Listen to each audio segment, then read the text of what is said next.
Doctor Chandrashekhar ಕಂಬಾರರು ತಮಗೆಲ್ಲ ತಿಳಿದಿರೋ ಹಾಗೆ ಕಥೆಗಾರರು, ಕವಿಗಳು, ಕಾದಂಬರಿಕಾರರು ಮತ್ತು ನಾಟಕಕಾರರು. ಅವರ 10 ಕಾವ್ಯ ಪುಸ್ತಕ, 25 ನಾಟಕ ಪುಸ್ತಕ, 1 ಮಹಾಕಾವ್ಯ, 5 ಕಾದಂಬರಿ ಅಲ್ಲದೆ 17 ಬೇರೆ ಬೇರೆ ಗದ್ಯ ಸಂಪಾದನೆಗಳು, ಸಂಗ್ರಹಗಳು, ಪ್ರಬಂಧ ಸಂಕಲನಗಳು, ಸಂಶೋಧನಾ ಪುಸ್ತಕಗಳು ಪ್ರಕಟಗೊಂಡಿದೆ. ಅವರ ಅಭಿನಂದನಾ ಗ್ರಂಥ Sirisampige. Chicago, New York, Berlin, Moscow, Japan ಮುಂತಾದೆಡೆ ಕೆಲವು ವಿಶ್ವವಿದ್ಯಾನಿಲಯಗಳಲ್ಲಿ ಜಾನಪದ ಮತ್ತು ರಂಗಭೂಮಿ ಕುರಿತು ಉಪನ್ಯಾಸಗಳನ್ನು ನೀಡಿರುವ ಹೆಗ್ಗಳಿಕೆ ಇವರದು. ಇವರಿಗೆ ಪ್ರಶಸ್ತಿಗಳು ತುಂಬ ಬಂದಿದೆ. 1-2 ಮಾತ್ರ ಹೇಳಲಿಕ್ಕೆ ಇಷ್ಟಪಡ್ತೀನಿ, ಯಾಕೆಂದರೆ ದಟ್ ಕವರ್ಸ್ ಎವ್ರಿಥಿಂಗ್. ಕಂಬಾರರಿಗೆ ಕೇಂದ್ರ ಸಂಗೀತ ನಾಟಕ ಅಕಾಡೆಮಿ ಪ್ರಶಸ್ತಿ, ಜ್ಞಾನಪೀಠ, ನಾಡೋಜ, ಪಂಪ, ಪದ್ಮಶ್ರೀ ಸೇರಿದಂತೆ ಅವರು ನಾನಾ ಪ್ರಶಸ್ತಿಗಳಿಗೆ ಭಾಜನರಾಗಿದ್ದಾರೆ. ಪ್ರಸ್ತುತ ಅವರು ಕೇಂದ್ರ ಸಾಹಿತ್ಯ ಅಕಾಡೆಮಿಯ ಅಧ್ಯಕ್ಷರಾಗಿದ್ದಾರೆ. ಸರ್, ಈಗ ತಮಗೆ 30 ನಿಮಿಷ ಕೊಟ್ಟಿದ್ದೇವೆ ಸರ್. ದಯವಿಟ್ಟು ಈ ಎಸ್.ಎಲ್. ಭೈರಪ್ಪ ಕುಟುಂಬದವರಿಗೆ ತಮ್ಮ ಉದ್ಘಾಟನಾ ಭಾಷಣ ಆಗಲಿ ಅಂತ ಪ್ರತಿಷ್ಠಾನದ ಪರವಾಗಿ ತಮ್ಮನ್ನು ಕೇಳಿಕೊಳ್ತೇನೆ. ಸನ್ಮಾನ್ಯರಾದ ಮತ್ತು ನನಗೆ ಪೂಜ್ಯರೂ ಆದ ಭೈರಪ್ಪನವರೇ ಮತ್ತು ಭೈರಪ್ಪನವರ ಕುಟುಂಬದ, ನಾನು ಒಬ್ಬ ಕುಟುಂಬದ ಆ ಸದಸ್ಯ ಆದ್ದರಿಂದ ನನ್ನ ಸಹೋದರ ಸಹೋದರಿಯರೇ, ಈ ಸಭೆಯಲ್ಲಿ ನಾನು ಹೇಳಿದೆ ಅವರಿಗೆ ಭೈರಪ್ಪನವರು ಇರಬಾರ್ದಿತ್ತು ಅಂತ ನನಗನ್ನಿಸ್ತದೆ. ಯಾಕೆಂತಂದ್ರೆ ನನಗೆ ಭಯ, ಅವ್ರ ಎದುರಿಗೆ ಮಾತಾಡಲಿಕ್ಕೆ ಭಯವಾಗ್ತದೆ, ಸಂಕೋಚವೇನೂ ಇಲ್ಲ, ಭಯವಾಗ್ತದೆ. ಆದ್ದರಿಂದ ಸ್ವಲ್ಪ ಅವರು ಇಲ್ಲದೆ ಹೋಗಿದ್ರೆ ಭಾಳ ಸ್ವಚ್ಛಂದವಾಗಿ ಮಾತಾಡ್ಬೋದಿತ್ತು. ಅವರು ಇರೋದ್ರಿಂದ ಸಂಕೋಚದಿಂದಲೇ ಮಾತಾಡ್ತಾ ಇದ್ದೀನಿ. ಯಾಕೆ ತಿಳಿತಂದರೆ ಅವರಷ್ಟು ನಿಖರವಾಗಿ ಖಚಿತವಾಗಿ ಒಂದು ವಿಷಯ ಮಂಡನೆ ನನ್ನಿಂದ ಆಗೋದಿಲ್ಲ. ನಾನು ವಿಷಯಗಳನ್ನು ಅವರು ಎಷ್ಟು ಜನರನ್ನು ಎದುರಿಸಿದ್ದಾರೆ. ಅವರು ಆವಾಗಿನ ಕಾಲಕ್ಕೆ ನವ್ಯರನ್ನು ಎದುರಿಸೋದು ಅಂತಂದರೆ ನಾನು ಎದುರಿಸಿದ್ದೀನಿ. ನವ್ಯರನ್ನು ಎದುರಿಸೋದು ಅಂತ ಹೇಳ್ತಂದರೆ ಸಾಮಾನ್ಯವಾದಂಥ ಮಾತಾಗಿರಲಿಲ್ಲ. ಅಂಥ ಸಂದರ್ಭದಲ್ಲಿ ಅವರು ಎದುರಿಸಿದಂಥ ಮತ್ತು ಅವರು ಇದನ್ನು ಮಾಡಿದಂಥ ಅವರ ಆರ್ಗ್ಯುಮೆಂಟ್ಗಳನ್ನೆಲ್ಲ ಕೇಳಿದವ ನಾನು. ಆದ್ದರಿಂದ ನನಗೆ ಅವ್ರ ಬಗ್ಗೆ ಭಯ ಇದೆ. ಅವ್ರ ಬಗ್ಗೆ ಅಪಾರವಾದಂಥ ಗೌರವ ಭಾವನೆ ಇದೆ, ಪೂಜ್ಯ ಭಾವನೆ ಇದೆ. ನನ್ನ ಅನೇಕ ಸಂದರ್ಭಗಳಲ್ಲಿ ನಾನು ಮುಳುಗಿದೆ ಅನ್ನುವಂಥ ಸಂದರ್ಭಗಳಲ್ಲಿ ನನ್ನನ್ನು ಎತ್ತಿ ಹಿಡಿದಿದ್ದಾರೆ ಅವರು. ಈ ಮಾತನ್ನು ನಾನೇ ಹೇಳ್ಕೊಳ್ಬೇಕೆ ಹೊರತು ಸಮಾಜದಲ್ಲಿ ಹೇಳೋದು ಅಂಥದ್ದಲ್ಲ. ಆದರೆ ಒಂದು ಸಾಮಾಜಿಕವಾದಂಥದ್ದು ಅಂದರೆ,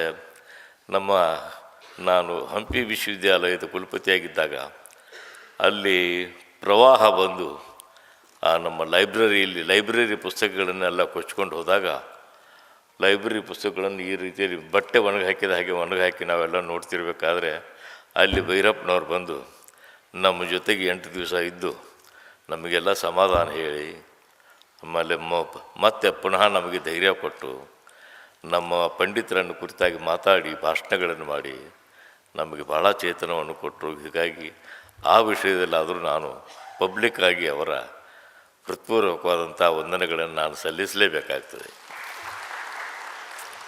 ಇನ್ನು ನಾನು ವೈಯಕ್ತಿಕವಾಗಿ ಅಪಾರವಾದಂಥ ನನಗೆ ಸಹಾಯ ಮಾಡಿದ್ದಾರೆ, ಅದನ್ನು ನಾನು ಹೇಳೋದಿಲ್ಲ. ಇನ್ನು ಅವರನ್ನು ನಾನು ವೈಯಕ್ತಿಕವಾಗಿ ಮತ್ತು ನನ್ನ ಬರವಣಿಗೆಯನ್ನು ಬದಲು ಮಾಡಿಕೊಳ್ಳುವಂಥ ಒಂದೆರಡು ಸಂದರ್ಭಗಳನ್ನು ಹೇಳ್ತೇನೆ. ನಾನು ಅವಾಗೇನಾಗಿದ್ದು, ಮೆಕಾಲೆ ಬಂದರು ನೋಡಿ. ಮೆಕಾಲೆ ಬಂದ ತಕ್ಷಣ ಅವರು 1835ರಲ್ಲಿ ಈ ಭಾರತೀಯರಿಗೆ ಯಾವ ರೀತಿಯ ಶಿಕ್ಷಣವನ್ನು ಕಲಿಸಬೇಕು ಅಂತ ಒಂದು ಕಮಿಟಿ ಮಾಡಿದರು. ಆ ಕಮಿಟಿಯಲ್ಲಿ 4 ಜನ ವಿದೇಶಿಯರಿದ್ದರು, ಅಂದರೆ ಬ್ರಿಟಿಷ್ ಜನ ಇದ್ದರು. ಇನ್ನು 4 ಜನ ಈ ಭಾರತೀಯರಿದ್ದರು. ಆ ಭಾರತೀಯರ ಪೈಕಿ ರಾಜಾ ರಾಮಮೋಹನ್ ರಾಯ್ ಕೂಡ ಒಬ್ಬರು. ಆ 4 ಜನ ವಿದೇಶಿಯರು ಭಾರತೀಯರಿಗೆ ಭಾರತೀಯ ಮಾದರಿಯ ಶಿಕ್ಷಣವನ್ನೇ ಕೊಡಬೇಕು ಅಂತ ಪ್ರತಿಪಾದಿಸಿದರು. ಆವಾಗ ನಮ್ಮ ರಾಜಾ ರಾಮಮೋಹನ್ ರಾಯ್ ಮುಂತಾದಂಥ ಭಾರತೀಯರು ಎಲ್ಲ ಸೇರಿಕೊಂಡು, ಇಲ್ಲ ನಮಗೆ ಇಂಗ್ಲೀಷ್ ಶಿಕ್ಷಣವನ್ನೇ ಕೊಡಬೇಕು, ಇಂಗ್ಲೀಷ್ ಮಾದರಿ ಶಿಕ್ಷಣವನ್ನೇ ಕೊಡಬೇಕು ಅಂತ ಇವರು ವಾದ ಮಾಡಿದರು. ಮೆಕಾಲೆ ಅವರು ಇವ್ರ ಪರವಾಗಿ ಒಂದು ಓಟ್ ಹಾಕಿ ಬಹುಮತ ಅಂತ ಮಾಡಿ ಇವರಿಗೆ ಇಂಗ್ಲೀಷ್ ಕಲಿಸೋದು ಅಂತ ತೀರ್ಮಾನ ಮಾಡಿದರು. ತೀರ್ಮಾನ ಮಾಡಿ ಆ ಸಂದರ್ಭದಲ್ಲಿ ಏನೇನಾಗಿತ್ತು, ಆ ಸಂದರ್ಭ ಹೇಗಿತ್ತು ಅಂತೇಳಿ ನೋಡ್ಕೊಳ್ಳಿ. ಒಂದನೇದಾಗಿ ಏನು ಅಂತೇಳಿ ತಂದರೆ ಎಲ್ರಿಗೂ ಶಿಕ್ಷಣ ಕೊಡಬೇಕು ಅಂತ ಆಯ್ತಲ್ಲ. ಎಲ್ರಿಗೂ ಶಿಕ್ಷಣ ಕೊಡಬೇಕು ಅಂತ ಆದಾಗ ನಾವು ಎಂದೊಂದು ಅಕ್ಷರಗಳನ್ನು ನೋಡಿದವರಲ್ಲ. ಆ ಸಂದರ್ಭದಲ್ಲಿ ಇವರು ಎಲ್ರಿಗೂ ಅಕ್ಷರಗಳನ್ನು ಕಲಿಸ್ತೀನಿ ಅಂತಾರೆ. ಈಗ ಎಷ್ಟು ನಮ್ಮ ದೇಶ ರೋಮಾಂಚಿತವಾಯಿತು ಅಂತೇಳಿ ತಂದರೆ, ಆವಾಗ ಹಳ್ಳಿಗೊಬ್ಬ ಬ್ರಾಹ್ಮಣ ಇರ್ತಿದ್ದ, ಅವನು ಮಾತ್ರ ಕಲ್ತಿರ್ತಿದ್ದ, ಉಳಿದಂತೆ ಉಳಿದವ್ರು ಯಾರು ಕಲ್ತವ್ರಲ್ಲ. ಇವರು ಎಲ್ರಿಗೂ ಕಲಿಸ್ತೀನಿ ಅಂತಾರೆ ಅಂತೇಳಿ ತಂದಾಗ ಭಾಳ ನಮ್ಮಲ್ಲೆಲ್ಲ ರೋಮಾಂಚಿತರಾದಿ. ಒಂದು ಎರಡನೇದೇನು ಅಂತಂದರೆ, ಈ ರೋಮಾಂಚಿತ ಆದಂಥ ಸಂದರ್ಭದಲ್ಲೇ ನೂರಾರು ಸಂಘ-ಸಂಸ್ಥೆಗಳನ್ನು ಸ್ಥಾಪನೆ ಮಾಡಿದರು. ಎಷ್ಟು ಸಂಸ್ಥೆಗಳು ಅಂತೇಳಿ ತಂದರೆ, ಆಮೇಲೆ ಏನು ಗೂಟ ಹಿಡ್ಕೊಂಡು, ಗೂಟ ಮತ್ತು ಹಗ್ಗ ಹಿಡ್ಕೊಂಡು ಭೂಮಿ ಅಳಿಲಿಕ್ಕೆ ಶುರು ಮಾಡಿದರು. ಭೂಮಿ ಅಳಿಲಿಕ್ಕೆ ಶುರು ಮಾಡಿದಾಗ ನನಗೆ ಆ ಸಂದರ್ಭದಲ್ಲಿ ನೀವೆಲ್ಲರೂ ಏನು ಕಂಡಿದ್ದೀರೋ ಇಲ್ಲೋ ಗೊತ್ತಿಲ್ಲ ನನಗೆ, ನಮ್ಮಪ್ಪ ಆ ವಿಷಯ ಹೇಳ್ತಿದ್ದ. ಅಂದರೆ ಆವಾಗ ನಮ್ಮ ಊರಿಗೆಲ್ಲ ಭಾಳ ಲೇಟಾಗಿ ಬಂದರು. ಅಂದರೆ ಹೀಗೆ ನಡೀತು ಮರ ಆ ಭೂಮಿ ಅಳಿಯುವ ಅಂಥ ಸಂದರ್ಭದಲ್ಲಿ ಅಂತೇಳಿ ನಮ್ಮಪ್ಪ ಹೇಳ್ತಿದ್ದ. ಏನು ಅಂತೇಳಿತ್ತಂದರೆ, ಇವರು ನಾವು ಭೂಮಿ ಅಳಿಯೋದನ್ನು ಕೈಯಿಂದ ಭೂಮಿ ಅಳಿತಿದ್ವಲ್ಲ, ಕೈಯಿಂದ ಮೊಳ ಮಾರು ಅಂತೇಳಿ ಇದನ್ನು ಅಳಿತಿದ್ವಿ. ಈಗ ಆಮೇಲೆ ಹಗ್ಗ ಮತ್ತು ಇದರ ಕೋಲು ಹಿಡ್ಕೊಂಬಂದು ಇವರು ಖಚಿತವಾಗಿ ಭೂಮಿ ಎಳಿಲಿಕ್ಕೆ ಶುರು ಮಾಡಿದ ಕೂಡಲೇ ನಮ್ಮ ಜಲಗಳ ಕವರಿ ಆದರು. ಅವ್ರ ಉದ್ದೇಶ ಏನು ಅಂತ ಹೇಳಿತ್ತಂದ್ರೆ, ಎಲ್ಲೆಲ್ಲಿ ನದಿಗಳಿದ್ದಾವೆ, ಎಲ್ಲಿ ಪರ್ವತಗಳಿದ್ದಾವೆ, ಆಮೇಲೆ ಒಂದು ವೇಳೆ ಯುದ್ಧ ಮಾಡಿದರೆ ಇವರನ್ನು ಹೇಗೆ ಸೋಲಿಸ್ಬೇಕು, ಎಲ್ಲಿ ಸೋಲಿಸ್ಬೇಕು ಅಂತ ತಿಳ್ಕೊಳ್ಳೋದಕ್ಕಾಗಿ ಅವರು ಅಳಿತಾಯಿದ್ರು. ನಾವು ಎಷ್ಟು ಖಚಿತತೆಯಿಂದ ಭೂಮಿಯನ್ನು ಅಳಿತಿದ್ದಾರೆ ಅಂಥೇಳಿ ನಾವು ಗಾಬರಿ ಆಯಿದ್ವಿ. ಶಿಕ್ಷಣದಲ್ಲಿ ನಾವು ಹುಟ್ಟಿದ ಕೂಡಲೇ ಹುಡುಗರಿಗೆಲ್ಲ ಶಬ್ದಕೋಶವನ್ನು ಕಳಿಸ್ತಾಯಿದ್ವಿ, ಅಮರಕೋಶವನ್ನು ಕಳಿಸ್ತಾಯಿದ್ವಿ. ಅಲ್ಲಿ ಇಲ್ಲ. ಪ್ರಾಥಮಿಕ, ಮಾಧ್ಯಮಿಕ, ಉಚ್ಚ ಶಿಕ್ಷಣ, ಈ ಮೂರು ಬಗೆಯ ಶಿಕ್ಷಣ ಅಂತ ಕೂಡ ಭಾಳ ಗಾಬರಿ ಆಯಿದ್ವಿ ನಾವು. ಏನು ಮಾರೋ ಇಷ್ಟೆಲ್ಲ ಕೊಡಿಸೋದುಂಟೆ ಅಂತ, ಆಮೇಲೆ ಇಷ್ಟೆಲ್ಲ ನಮಗೆ ಇವರು ಕಲಿಸ್ತಾರಾ ಅಂತ, ಈ ರೀತಿಯಲ್ಲೂ ಕೂಡ ಗಾಬರಿ ಆಗಿದ್ದು ಮಾಡಿದ್ವಿ. ಆಮೇಲೆ ಟ್ರೈನ್ ಅಂತೆ, ಆಮೇಲೆ ಟಪಾಲ್ ಅಂತೆ, ಪತ್ರಗಳಂತೆ, ಎಷ್ಟು ಸಂಸ್ಥೆಗಳು ಅಂತೇಳಿತಂದರೆ ಪ್ರತಿಯೊಂದು ಸಂಸ್ಥೆ ಉಪಯುಕ್ತಕಾರಿ ಮತ್ತು ಪ್ರತಿಯೊಂದು ಸಂಸ್ಥೆಯಿಂದಲೂ ಕೂಡ ಗಾಬರಿ ಆಗಿದ್ದೀವಿ ನಾವು. ಎಷ್ಟು ಗಾಬರಿ ಆಗಿದೆ ಅಂತೇಳಿತಂದ್ರೆ, ಅವ್ರಿಗೇನು ಹೇಳಿದ್ದಕ್ಕೆಲ್ಲ ಒಂದು ಭಯಾನಕವಾದಂಥ ಕೀಳರಿಮೆಯನ್ನು ಸೃಷ್ಟಿ ಮಾಡ್ಕೊಂಡ್ವಿ. ಎಂಥ ಕೀಳರಿಮೆ ಅಂತಂದರೆ, ಏನು ರೀ ದರಿದ್ರ ನಿಮ್ಮಲ್ಲಿ 33 ಕೋಟಿ ದೇವತೆಗಳಿದಾರಲ್ರಿ, ಏನು ದೇಶ ರೀ ಅಂತಂದರೆ, ಹೌದು ಸರ್ ಅವು ಸ್ವಲ್ಪ ಜಾಸ್ತಿ ಇದ್ದಾವೆ ನಮ್ಮಲ್ಲಿ ಅಂದಿವಿ. ಪ್ರಶ್ನಿಸಲಿಲ್ಲ ನಾವು ಯಾರು. ಸಂಸ್ಕೃತದಲ್ಲಿರೋದೆಲ್ಲ ಮೂಢನಂಬಿಕೆ ಅಂತಂದರು. ಹೌದು ಸರ್ ಅದು ನಿಜ ಅಂತಂದೀವಿ ನಾವು. ಆಮೇಲೆ ಏನು ನಿಮ್ಮಲ್ಲಿ 64,000 ಜಾತಿಗಳಿದಾವಲ್ರಿ ಅಂದ್ರೆ, ಹೌದು ಸರ್ ಅವು ಸ್ವಲ್ಪ ಜಾಸ್ತಿ ಇದ್ದಾವೆ ಅಂತಂದಿವಿ. ಏನು ಕೇಳಿದ್ದಕ್ಕೆಲ್ಲ ಹೌದು ಸರ್ ಅಂತಂದಿವಿ ಹೊರತು ಪ್ರಶ್ನಿಸುವಂಥ ಒಂದು ಗುಣನೇ ನಮ್ಮಲ್ಲಿಂದ ಕಳೆದು ಹೋಗಿಬಿಡ್ತು. ಅವ್ರು ಹೇಳಿದ್ದಕ್ಕೆಲ್ಲ ಎಸ್ ಅಂತ ಹೇಳಿ ತಂದಿವಿ. ಅಂಥ ಸಂದರ್ಭದಲ್ಲಿ ಅವ್ರು ಇಂಗ್ಲೀಷಿನ ಶಿಕ್ಷಣ ಕೊಡ್ಲಿಕ್ಕೆ ಬಂದ್ರಲ್ಲ, ಆವಾಗ ಅದನ್ನು ನಾವು ಒಪ್ಕೊಂಡ್ಬಿಟ್ಟು ಕೊನೆಗೆ ಆವಾಗ ನಮ್ಮಲ್ಲಿ ಅಂಥದ್ದೊಂದು ಕೀಳರಿಮೆ ಸೃಷ್ಟಿಯಾಯಿತು ನಮ್ಮ ಬರಹಗಾರರಲ್ಲಿ ಅಂತಂದರೆ. ಆವಾಗಿನ ಬರಹಗಾರರ ಕಾದಂಬರಿಗಳನ್ನು ಇದನ್ನೆಲ್ಲ ನೋಡಿದರೆ ಗೊತ್ತಾಗ್ತದೆ. ರವೀಂದ್ರನಾಥ್ ಟ್ಯಾಗೋರ್ ಗೋರಾ ಕಾದಂಬರಿ ಬರೆದರು. ಆ ಗೋರಾ ಕಾದಂಬರಿಯಲ್ಲಿ ಕೊನೆಯಲ್ಲಿ ನಾನು ಎಲ್ಲಿ ಏನು ಯಾರು ಹುಟ್ಟಿದ್ದೇನೆ ಅಥವಾ ಯಾರಿಗೆ ಇದನ್ನು ಮಾಡಿದ್ದೇನೆ ಅನ್ನುವಂಥ ಸಂಶಯ ಬಂತು ಅವನಿಗೆ. ಸಲ್ಮಾನ್ ರಶೀದಿ ಅವನು ಒಂದು ನಾವೆಲ್ ಬರೆದರು. ಅವರು ಬರೆದ್ರೆ ಅಲ್ಲಿ ಪಾಕಿಸ್ತಾನದಲ್ಲಿ ಅವರು ಬರೆದ್ರೆ ವಿದೇಶಿಯ ಬ್ರಿಟಿಷ್ ಗಂಡ ಭಾರತೀಯ ತಾಯಿ ಅವ್ರಿಗೆ ನಾನು ಹುಟ್ಟಿದವನು ಅಂತ ಅವನಂದ. ಆಮೇಲೆ ನಮ್ಮ MT ವಾಸುದೇವ ನಾಯರು ಅಲ್ಲಿ ಹೋದರೆ ಅವರು ಒಬ್ಬ ಮಂಜು ಅಂತೇಳಿ ಒಬ್ಬ ಹುಡುಗ ಇದ್ದ. ಆ ಹುಡುಗನ ತಾಯಿ ಯಾಕೋ ಅಚಾನಕ್ಕಾಗಿ ಒಬ್ಬ ಟೂರಿಸ್ಟ್ನಿಂದ ಒಂದು ಮಗುವನ್ನು ಪಡಿತಾಳೆ. ಈ ಹುಡುಗ ಇವನು ದೊಡ್ಡವನಾಗ್ತಾನೆ. ದೊಡ್ಡವನಾದಮೇಲೆ ತಾಯಿಯನ್ನು ಕೇಳ್ತಾನೆ, ಅಮ್ಮ ನನ್ನ ತಂದೆ ಯಾರು ಅಂತ. ಒಬ್ಬ ಟೂರಿಸ್ಟ್ ಆಗಿದ್ದಪ್ಪ ಅಂತ ಹೇಳ್ತಾಳೆ ಅವಳು. ಆಮೇಲೆ ಅಲ್ಲಿ ಟೂರಿಸ್ಟ್ ಬರ್ತಿರ್ತಾರಲ್ಲ ಎಲ್ಲ ಟೂರಿಸ್ಟು, ಈ ಹುಡುಗ ಈ ಪ್ರತಿಯೊಬ್ಬ ಟೂರಿಸ್ಟ್ ನೋಡಿ ಈತ ನನ್ನ ತಂದೆ ಆಗಿರ್ಬೋದಾ, ಬಹುಶಃ ಅವನಾಗಿರ್ಬೋದಾ, ಹೀಗೆ ತಂದೆ ಯಾರು ಅಂತೇಳಿ ಗೊತ್ತಿಲ್ಲದೆ ತಂದೆಯನ್ನು ಹುಡುಕುವಂಥ ಶೋಧ ಇದು. ಹೀಗೆ ಆಮೇಲೆ ನಮ್ಮ ಅಡುಗರಂತೂ ಏನು ನಾವು ಪಶ್ಚಿಮ ಬುದ್ಧಿಯವರಾದೆವು ಈಡಿ ಪಶ್ಚಿಮ ಗೂಢ ಪಾಪಲೇಪಿತ ನಾನು ಅಂತೇಳಿ ಹೇಳಿಬಿಟ್ರು ಗೋಪಾಲಕೃಷ್ಣ ಅಡಿಗರು. ಅಂದರೆ ಎಷ್ಟರ ಮಟ್ಟಿಗೆ ನಾವು ಪಶ್ಚಿಮಕ್ಕೆ ಮರಳಾದೀವಿ ಅಂತ ಹೇಳ್ತಾರೆ. ಎಷ್ಟರ ಮಟ್ಟಿಗೆ ನಾವು ಪಶ್ಚಿಮ ಬುದ್ಧಿಯವರಾದೀವಿ ಅಂತ ಹೇಳುತ್ತಂದರೆ ನಮ್ಮ ಅಸ್ಮಿತೆಯನ್ನೇ ನಾವು ಇದನ್ನು ಮಾಡುವಂಥ ಸಂದರ್ಭದಲ್ಲಿ ಕನ್ನಡದಲ್ಲಿ ಇನ್ನೂ 2 ನಾವೆಲ್ಗಳು ಬಂದವು. ಒಂದು ವಂಶವೃಕ್ಷ, ಇನ್ನೊಂದು ಸಂಸ್ಕಾರ. ಆ ವಂಶವೃಕ್ಷದಲ್ಲಿ ಸಂಸ್ಕಾರ ನೀವು ಎಲ್ಲ ಓದಿದ್ದೀರಿ, ನಾನು ಓದಿದ್ದೇನೆ. ವಂಶವೃಕ್ಷ ಓದಿದಾಗ ಮಾತ್ರ ಎಂಥ ಭಯಾನಕವಾದಂಥ ದೃಶ್ಯ. ಇಡೀ ಕಾದಂಬರಿಯ ಅನುಭವ ಇದ್ದದ್ದು ಎಷ್ಟು ಗಟ್ಟಿಮುಟ್ಟಾದಂಥ ಕಟ್ಟಿಟ್ಟದ್ದು ಅಂತಂದರೆ, ಅದು ಫಿಲ್ಮ್ ಆದಾಗ ಆ ಫಿಲ್ಮಿಗೆ ಟೈಟಲ್ ಸಾಂಗ್ ಬರೆಯೋದು ನನ್ನ ಪಾಲಿಗೆ ಬಂತು. ಅದು ಸುದೈವ. ನಾನೊಂದು ಟೈಟಲ್ ಸಾಂಗು ಕೂಡ ಬರೆದೆ ಅದಕ್ಕೆ. ಆಮೇಲೆ ಅದನ್ನು ನಾನೇ ಟ್ಯೂನ್ ಕೂಡ ನಾನೇ ಮಾಡಿದೆ. ಆಮೇಲೆ ಅದು ನಾನು ಹೇಳಿದೆ, ಈ ವಂಶವೃಕ್ಷ ಎಂಥದ್ದು ಅಂತಂದರೆ ಆಕಾಶದ ತುಂಬ ಬೇರು ಬಿಳುಲುಗಳಿದ್ದಾವೆ, ಕೆಳಗಡೆ ಅದರ ತುದಿ ಇದೆ. ಇದರಲ್ಲಿ ಉಪನಿಷತ್ತಿನಲ್ಲಿ ಒಂದು ಪದ್ಯ ಬರ್ತದೆ, ಆಕಾಶದಲ್ಲಿ ಬೇರು ಬಿಡಲು, ಆಮೇಲೆ ಕೆಳಗಡೆ ಅದರ ಇದು ಹೀಗೆ ನಿಂತಿದೆ ಈ ಮರ ಇದ್ದುದು ಅಂತೇಳಿ. ಅದೇ ಮರವನ್ನು ವರ್ಣನೆ ಮಾಡಿ ಇದು ವಂಶವೃಕ್ಷ ಅಂತೇಳಿ ಹೇಳಿದೆ. ಆಮೇಲೆ ಯಾರು ಕುರ್ತಕೋಟಿ ಅವರಂತೂ ಏನು ಹಾರಾಡ್ತಿದ್ವಿ, ಎಷ್ಟು ಅದ್ಭುತವಾದಂಥ ಪದ್ಯ ಇದೆ ಅಂತ. ಆಮೇಲೆ ಎಷ್ಟು ಸರಿಯಾಗಿ ಹೊಂದುತ್ತದೆ ಅದನ್ನು, ಆ ನಾವೆಲ್ಲಿನ ಆ ಕೃತಿಯ ಸರಿಯಾಗಿ ಹಿಡಿದಿರ್ತಕ್ಕಂಥ ಇದೊಂದೇ. ಆಮೇಲೆ ಆವಾಗ ಅವರೇ ಹೇಳಿದರು ನನಗೆ, ಕುರ್ತಕೋಟಿ, ಇಡೀ ನಮ್ಮಲ್ಲಿ ನಮ್ಮ ಅಸ್ಮಿತೆಯನ್ನು ಹುಡುಕೋದಕ್ಕೆ ಹೊರಟಿರ್ತಕ್ಕಂಥ ಎಲ್ಲ ಕಾದಂಬರಿಗಳಲ್ಲಿ ಇದು ಮುಖ್ಯ, ಇದು ಯಾಕೆ ಇದರಲ್ಲಿ ಸತ್ವ ಇದೆ ಅಂತೇಳಿ ಹೇಳಿದರು. ನನಗೆ ಭಾಳ ಸಂತೋಷವಾಗಿತ್ತು. ಅದು ಕಾಡಿಸಿತು. ನನಗೆ ಅತಿಯಾಗಿ ಕಾಡಿಸಿದಂಥ, ಅತ್ಯದ್ಭುತವಾದಂಥ ರೀತಿಯಲ್ಲಿ ಕಾಡಿಸಿದಂಥ ಕೃತಿ ಯಾವುದು ಅಂತ ಹೇಳುತ್ತಂದರೆ ಪರ್ವ. ಆಮೇಲೆ ಏನಾಯಿತು, ಅವರು ಈ ಬ್ರಿಟಿಷರ್ಸು ಇಡೀ ಗೆದ್ದಿದ್ರಲ್ಲ, ಎಲ್ಲಿ ಗೆದ್ದಲ್ಲೆಲ್ಲ ತಮ್ಮ ಧರ್ಮವನ್ನು ಪ್ರಚಾರ ಮಾಡೋದಕ್ಕಾಗಿ ಇದನ್ನು ಬೈಬಲನ್ನು ಅನುವಾದ ಮಾಡಿ ಹಂಚ್ತಾಯಿದ್ರು. ಬೈಬಲ್ ಅನುವಾದ ಮಾಡಿ ಹಂಚಬೇಕಾದ್ರೆ ಹೇಗೆ ಬೈಬಲನ್ನು ಅನುವಾದ ಮಾಡಬೇಕು ಅಂತಂದರೆ ಮಕ್ಕಿ ಇರಬೇಕು ಅವರು.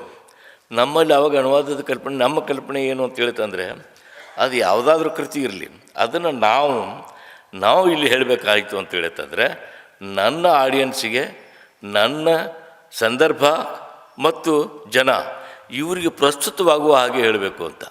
ಅಂದರೆ ಮಹಾಭಾರತ ಇದೆ, ಮಹಾಭಾರತವನ್ನು ಪಂಪ ಹೇಳಿದ್ದು ಹೇಗೆ ಅಂತ ಹೇಳ್ತಂದ್ರೆ ಅರ್ಜುನನನ್ನು ನಾಯಕನನ್ನಾಗಿ ಮಾಡ್ಕೊಂಡು ಹೇಳ್ತಾರೆ. ಯಾಕಂತಂದರೆ ಇಲ್ಲಿ ಅವರು ಪಂಪ ಹೇಳ್ತಾ ಇರೋದು ತನ್ನ ಜನಕ್ಕೆ, ತನ್ನ ಸಮಯಕ್ಕೆ ಸರಿಯಾಗಿ ಅದನ್ನು ಪ್ರಸ್ತುತಗೊಳಿಸುವುದಕ್ಕಾಗಿ ಬದಲು ಮಾಡಿಕೊಂಡ.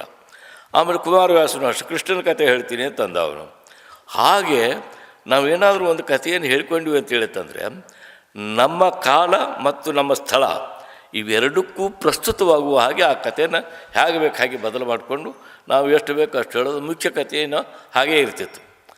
ಈ ರೀತಿಯಲ್ಲಿ ಅನುವಾದ ಮಾಡ್ಕೊತಿದ್ವಿ ನಾವು. ಮಹಾಭಾರತಕ್ಕೆ ಅನುವಾದ ಅಂತಿದ್ವಿ ನಾವು, ಈ ಮಹಾಭಾರತಕ್ಕೂ ಅನುವಾದ ಅಂತಿದ್ವಿ.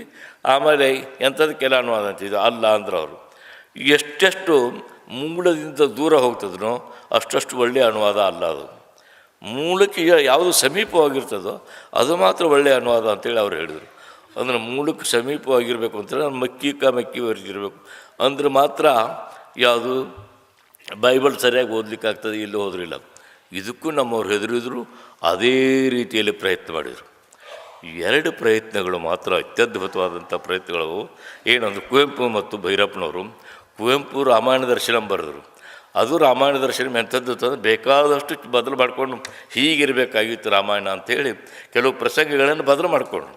ಹಾಗೆ ಭೈರಪ್ಪನವರು ಕಾದಂಬರಿ ರೂಪದಲ್ಲಿ ಅದನ್ನು ಬರೆದ್ರು ನೋಡ್ರಿ. ದೊಡ್ಡ ಕ್ರಾಂತಿ ಅದು. ಯಾಕೆ ಅಂತಂದರೆ ಅದನ್ನು ಓದಿ ನೋಡಿದರೆ ಗೊತ್ತಾಗ್ತದೆ. ಅಲ್ಲಿ ಅವರ ಮಹಾಭಾರತದಲ್ಲಿ ಏನಿದೆ ಅಂತೇಳಿತಂದರೆ, ಮಹಾಭಾರತ ಯುದ್ಧ ಆದದ್ದು ಸರಿ, ಆಮೇಲೆ ಅಷ್ಟು ಜನ ಸತ್ತಿದ್ರು, ಅಷ್ಟು ಜನ ಸತ್ತಿರ್ಬೇಕು, ಏನು ಮಾಡೋದು ಅಂತ ಅಂತಿದ್ರು. ಆದರೆ ಇಲ್ಲಿ ಆಗಲ್ಲ. ಇಲ್ಲಿ ಯುದ್ಧ ಆದರೆ ಏನು ಹಾನಿ ಇರ್ತದೆ, ಏನು ನಾವು 2 ಮಹಾಯುದ್ಧಗಳನ್ನು ಕಂಡಿದ್ದೇವೆ. ಆ 2 ಮಹಾಯುದ್ಧಗಳನ್ನು ನಮ್ಮ ದೇಶ ನೇರವಾಗಿ ಆಗಿರಲಿಲ್ಲವಾದ್ದರಿಂದ ನಮಗೇನಾದ್ರೂ ಶಾಖ ಅಥವಾ ಅದರ ಸುಖ ದುಃಖ ನಾವು ಕಂಡೇ ಇರಲಿಲ್ಲ. ಇಲ್ಲಿ ಏನೇನು ಆಗ್ತಾಯಿದೆ ಯಾಕಂತೇಳಿ ಎಷ್ಟು ಜನ ವಿಧವೆಯರು, ಎಷ್ಟು ಅಕ್ಷೋಹಿಣಿ ಸೈನ್ಯ ಸತ್ತು ಅಷ್ಟು ಎಲ್ಲ ಅವರೆಲ್ಲ ವಿಧವೆಯರಾಗಿ ಅರಮನೆಗೆ ಬಂದು ಅರಮನೆಗೆ ನುಗ್ಗಿ ಗಲಾಟೆ ಎಬ್ಬಿಸಿದಾಗ ಆ ದೃಶ್ಯ ನೋಡಿದರೆ ನಡುಕ ಹುಟ್ಟುತ್ತದೆ. ಆಮೇಲೆ ಯಾರಾದರೂ ಯುದ್ಧ ಮಾಡೋ ಚಾಲಿ ಅವ್ರು ಇರ್ತಾರಲ್ಲ, ಅವ್ರು ಯಾರಾದರೂ ಅಂಥವ್ರಿಗೆ ಈ ಕಾದಂಬರಿಯನ್ನು ಓದಿಸ್ಬೇಕು. ಅದು ನೋಡಿದಾಗ ಮಾತ್ರ ಎಷ್ಟು ನಡಿ ಹೋದೆ ನಾನು ಅಂತೇಳಿತಂದರೆ ಇದಪ್ಪ ಮಹಾಕಾವ್ಯ ಅಂತಂದರೆ ಅದು ಅನಿಸ್ಬಿಟ್ಟಿತ್ತು. ಅನಿಸ್ಬಿಟ್ಟು ಆ ಸಂದರ್ಭದಲ್ಲಿ ಭಾಳ ಅನೇಕ ಕಡೆಗೆ ಮಾತಾಡಿದೆ ನಾನು ಈ ಕೃತಿಯ ಬಗ್ಗೆ.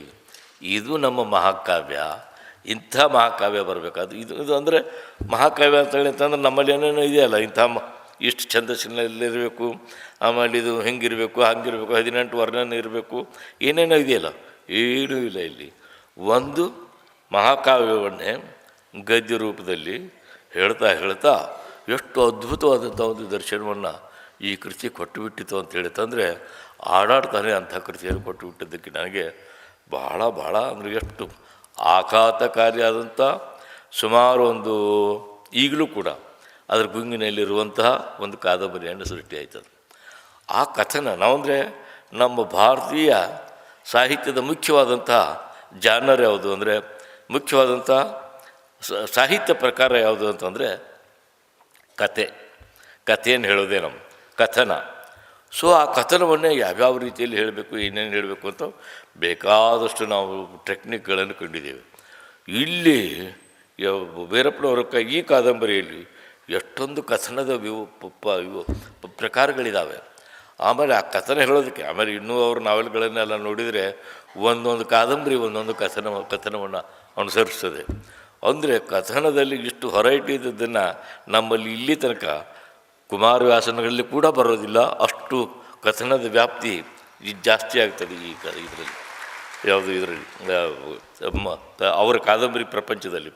ಹೀಗೆ ಇಂಥ ಕಾದಂಬರಿಗಳನ್ನು ಸೃಷ್ಟಿ ಮಾಡಿ ನನಗೆ ಅಂದರೆ ಈ ನಮ್ಮ ರವೀಂದ್ರನಾಥ್ ಟ್ಯಾಗೋರಿಗೆ ನಾವು ನೊಬೆಲ್ ಪ್ರೈಸ್ ಬಂದಿದೆ. ಅವರು ಭಾಳ ಜನಪ್ರಿಯರಾಗಿದ್ದಾರೆ. ಇವರು ಅಂಥದ್ದು ಏನೂ ಇಲ್ಲದೆ ಅದಕ್ಕಿಂತ ಹೆಚ್ಚು ಜನಪ್ರಿಯರಾಗಿದ್ದಾರೆ ನಮ್ಮ ದೇಶದಲ್ಲಿ. ಅಂದರೆ ಎಷ್ಟು ಎಲ್ಲಿ ಹೋದದಲ್ಲಿ ಭೈರಪ್ಪ ನಮ್ಮವರು ಅಂತಾರೆ. ನನಗೀಗ ಸಾಹಿತ್ಯ ಅಕಾಡೆಮಿ ಅಧ್ಯಕ್ಷನಾದದ್ರಿಂದ ಸ್ವಲ್ಪ ಇರ್ತದಲ್ಲ. ಆಮೇಲೆ ಎಲ್ಲ ಆದಮೇಲೆ ಭೈರಪ್ಪನವರು ಮೈಸೂರಿನಲ್ಲಿದ್ದಾರಂತೆ, ನಿಮ್ಮವ್ರಂತೆ ಅವರು ಅಂತೇಳಿ ಕೇಳ್ತಿರ್ತಾರೆ. ಹೀಗೆ ಅಂದರೆ ಅವರು ತಮ್ಮವರು ಅಂತಲೇ ತಿಳ್ಕೊಂಡಿದ್ದಾರೆ. ಒಂದೊಂದು ಅವ್ರಿಗೆ ಒಂದೊಂದು ಸಲ ಭೈರಪ್ಪನ ನಮ್ಮ ಮೈಸೂರಿನಲ್ಲಿದ್ದಾರೆ ನಾವು ಅಂತೇಳಿ ತಂದು ಕೊಡಲಿ ಅವ್ರಿಗೆ ಶಾಕ್ ಆಗ್ತದೆ, ಆಘಾತವಾಗ್ತದೆ. ಅಷ್ಟರ ಮಟ್ಟಿಗೆ ಭೈರಪ್ಪನವ್ರ ಕುಟುಂಬ ವಿಸ್ತಾರವಾಗಿದೆ. ಈ ಕುಟುಂಬ ಎಷ್ಟು ಅಂತ ಹೇಳಿತಂದರೆ, ನಮ್ಮ ಸುಮಾರು 24 ಭಾಷೆಗಳಿದಾವಲ್ಲ, ಅಂದರೆ ನಾವು ಒಪ್ಪಿಕೊಂಡಿರುವ ಭಾಷೆ, ಹಾಗೆ ಭಾಷೆಗಳಿರೋದು 1400 ಭಾಷೆಗಳಿದ್ದಾವೆ. ಈ 24 ಭಾಷೆಗಳಲ್ಲಿ ಭೈರಪ್ಪನವರ ಕಾದಂಬರಿಗಳು ಎಷ್ಟು ಜನಪ್ರಿಯವಾಗಿದ್ದಾವೆ ಅಂತ ಹೇಳ್ತಂದರೆ, ಇದು ಇಂಥದ್ದು ಈವರೆಗೆ ಯಾರೂ ಅನುಭವಿಸಿಲ್ಲ. ಬಹುಶಃ ಅನುಭವಿಸಿದ್ದಾರೆ ವ್ಯಾಸ, ಆಮೇಲೆ ವಾಲ್ಮೀಕಿ, ಇಂಥವ್ರೇನು ಇಷ್ಟು ಈ ಜನಪ್ರಿಯತೆಯನ್ನು ಅನುಭವಿಸಿದಂಥ ಮಹಾಕವಿಗಳಿದಾರಲ್ಲ, ಅವರಿಗೆ ಸಮಾನವಾದಂಥ ಖ್ಯಾತಿಯನ್ನು ಗಳಿಸಿರೋದು ಭಾಳ ದೊಡ್ಡದು. ಆಮೇಲೆ ನನಗೆ ಇವರು ಅವ್ರ ಮಗ ಆರ್ಡರ್ ಮಾಡಿದರು, ನೀವು ಇಲ್ಲಿ ಬಂದು ಭೈರಪ್ಪನವ್ರನ್ನ ಹೊಗಳ್ಕೊಡ್ದು ಅಂತ. ಮತ್ತು ಇನ್ನೇನು ಮಾಡಬೇಕಾಗಿತ್ತು, ಇದನ್ನೆಲ್ಲ ಹೇಳಬಾರ್ದ. ಅದಕ್ಕೆ ನಾನು ಇದನ್ನೆಲ್ಲ ಹೇಳಿದ್ದೀನಿ. ಆದರೆ ಬಂದು ಏನು ಅಂತ ಹೇಳಿತಂದರೆ, ಭೈರಪ್ಪನವ್ರಿಗೆ ಅವರು ಈ ನಾಟಕೀಯತೆ ಇಲ್ಲ ಅಂಥೇಳಿ ಒಬ್ಬರು ಯಾರು ಹೇಳ್ತಾರೆ. ಆಮೇಲೆ ಅವರ ಇದನ್ನು ಭಾಷೆಯ ಬಗೆಗಿನ ಅವರ ಇದನ್ನು ಒಲವುಗಳನ್ನು ಹೇಳಬೇಕು. ಯಾಕಂದರೆ ಅವರಷ್ಟು ಭಾಷೆಯ ಬಗೆಗೆ ತೀವ್ರವಾದ ಕಳಕಳಿ ಇದ್ದಂಥ ಜನ ಸಿಕ್ಕೋದು ಭಾಳ ಕಡಿಮೆ. ತಕ್ಷಣವೇ ಮೊನ್ನೆ ನೋಡಿ ಇಂಗ್ಲೀಷ್ ಶಾಲೆಗಳನ್ನು ಇದನ್ನು ಮಾಡಿದಾಗ ತಕ್ಷಣವೇ ರಿಯಾಕ್ಟ್ ಮಾಡಿದ್ದು ಭೈರಪ್ಪನವ್ರು, ನಾವ್ಯಾರು ಅಲ್ಲ. ಅದೆಲ್ಲ ಗೊತ್ತು ಎಷ್ಟು ತೀಕ್ಷ್ಣವಾಗಿ ಇದನ್ನು ಮಾಡಿದ್ದಾರೆ ಅಂತ ಹೇಳ್ತಂದರೆ, ಈಗ ನಮ್ಮಲ್ಲಿ ಏನೋ ಒಂದು ತಿಳುವಳಿಕೆ ಬಂದುಬಿಟ್ಟಿದೆಯಲ್ಲ, ನಮ್ಮಂಥ ತಜ್ಞರು ಯಾರೂ ಇಲ್ಲ ಅಂತ. ಅಂದರೆ ಪ್ರತಿಯೊಬ್ಬ ರಾಜಕಾರಣಿ ಹೀಗೆ ಯೋಚನೆ ಮಾಡೋದು. ನನ್ನಂಥ ತಜ್ಞರು, ಶಿಕ್ಷಣ ತಜ್ಞ ನಾನೇ, ಪರಿಸರ ತಜ್ಞ ನಾನೇ, ಯಾವ ತಜ್ಞತೆಯನ್ನು ಕೇಳಿದರೂ ಕೂಡ ಅವರಲ್ಲಿ ತಯಾರಿದೆ, ರೆಡಿಮೇಡ್ ಇದೆ. ಈ ಥರದ ತಜ್ಞತೆ ಇರುವಾಗ ಭೈರಪ್ಪನಂಥವರು ನಮ್ಮಂಥವರು ಎಲ್ಲ ಒಂಥರ ಇದಾಗಿದ್ರು ಕೂಡ ಇಂಥ ದೊಡ್ಡ ಕುಟುಂಬ ಇಟ್ಕೊಂಡು ಬಹುಶಃ ಒಂದಿಲ್ಲೊಂದು ದಿನ ನಮ್ಮ ತಜ್ಞತೆಯನ್ನು ತೋರಿಸ್ಬೇಕಾದಂಥ ಅವಕಾಶ ಎಲ್ರಿಗೂ ಬರ್ತದೆ. ಆಮೇಲೆ ಭೈರಪ್ಪನವ್ರಿಗೋಸ್ಕರ ಇದನ್ನು ಇಟ್ಕೊಂಡದ್ದು ನನಗೆ ಭಾಳ ಸಂತೋಷಪಡ್ತು. ಯಾಕಂತಂದ್ರೆ ಈ ರೀತಿಯಲ್ಲಿ ಬೇರೆಯವರು ಯೋಚನೆ ಮಾಡ್ತಾರೆ ಬೇರೆ ಭಾಷೆಗಳಲ್ಲಿ. ನಮ್ಮ ಭಾಷೆಯಲ್ಲೂ ಯೋಚನೆ ಮಾಡೋರು ಬಂದಿದ್ದಾರಲ್ಲ ಅಂತೇಳಿ ನನಗೆ ಭಾಳ ಸಂತೋಷ ಆಯಿತು. ಆಮೇಲೆ ಇದು ಈ ರೀತಿಯಲ್ಲಿ ಆಲೋಚನೆ ಮಾಡಿದ್ದು ಮತ್ತು ಇಂಥದ್ದೊಂದು ಬರ್ತಾ ಇರೋದು ಮತ್ತು ಹಾಗೇ ಅದ್ರ ಜೊತೆಗೆ ಒಂದಷ್ಟು ಪುಸ್ತಕಗಳು ಕೃತಿಗಳು ಬರಬೇಕು ರೀ. ನಾವು ಏನೇನು ಯೋಚನೆ ಮಾಡ್ತೀವಿ ಅವ್ರ ಬಗ್ಗೆ ಅದನ್ನೆಲ್ಲ ಕೃತಿ ರೂಪದಲ್ಲಿ ಇಳಿಸಿದರೆ ಇನ್ನೂ ಭಾಳ ಒಳ್ಳೆಯದು. ಅಂದ್ರೆ ಇದರ ಪ್ರಚಾರ ಆಗೋದಲ್ಲ, ಒಳ್ಳೆಯ ಸಾಹಿತ್ಯದ ಪ್ರಚಾರ, ಉತ್ತಮ ಸಾಹಿತ್ಯದ ಪ್ರಚಾರ, ಆಮೇಲೆ ಕನ್ನಡ ಸಾಹಿತ್ಯದ ಪ್ರಚಾರ ಭಾಳ ಉತ್ತಮವಾದಂಥ ರೀತಿಯಲ್ಲಿ ಆಗ್ತದೆ ಅಂತೇಳಿ ನನಗನ್ನಿಸ್ತದೆ. ಅದನ್ನು ಕೂಡ ಮುಂದುವರಿಸಿದರೆ ನನ್ನ ಸ್ನೇಹಿತರಿಗೆ, ನಾನು ಅವ್ರ ಜೊತೆಗಿದ್ದೇನೆ, ಆಮೇಲೆ ನಾವೆಲ್ಲ ಕೂಡಿ ಅಂಥದ್ದನ್ನು ಮಾಡಿದರೆ ಭಾಳ ಉತ್ತಮ ಅಂತೇಳಿ ಅನ್ನಿಸ್ತದೆ. ನನಗೆ ಇಷ್ಟನ್ನು ಮಾತ್ರ ಮಾತಾಡೋದು ಸಾಧ್ಯ. ಭೈರಪ್ಪನವರು ನನಗೆ ಉದಯ್ ಕುಮಾರ್ ಅವರು ನನ್ನನ್ನು ಇಲ್ಲಿ ಕರೆದು ಈ ಅವಕಾಶ ಮಾಡಿಕೊಟ್ಟದ್ದಕ್ಕೆ ನಾನು ಅವರಿಗೆ ಹೃತ್ಪೂರ್ವಕವಾದಂಥ ಕೃತಜ್ಞತೆಗಳನ್ನು ಅರ್ಪಿಸ್ತೇನೆ. ಯಾಕೆ ತಿಳಿತಂದರೆ